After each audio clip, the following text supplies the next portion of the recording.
আসসালামু আলাইকুম ওয়া রাহমাতুল্লাহি ওয়া বারাকাতুহু। আমরা এখন উহুদ পাহাড়ের পাশে দাঁড়িয়ে আছি। এই যে পাহাড়টা দেখছেন উহুদ পাহাড়, এই যে খাসটা দেখছেন, এখানে রাসূল সাল্লাল্লাহু আলাইহি সাল্লাম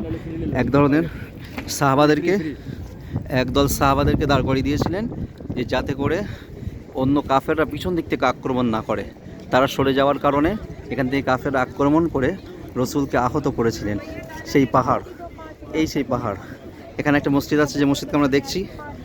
আর এই যে উহুদ প্রান্তর বলে এটা, এই উহুদ প্রান্তরে যে সাহাবারা শহীদ হয়েছিলেন তাদের কবর এখানে, 70 জন সাহাবাদের কবর আছে এখানে। আর ওই যে মানুষগুলো উপরে উঠছে দেখছেন, এই পাহাড়টাকেও মক্কার যেমন জাবাদে রহমত আছে, এই পাহাড়টাকেও জাবাদে রহমত বলে। আমরা উহুদ প্রান্তরের সেই মসজিদে চলে এসেছি। মসজিদের নামটা আমি দেখছি না। এই যে মসজিদটা,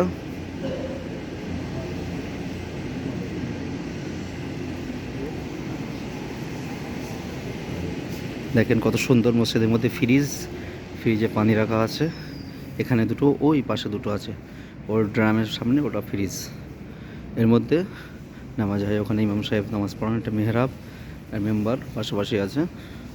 এই যে মসজিদটা সুসজ্জিত, সুন্দর, গভীর গঠিত মসজিদ।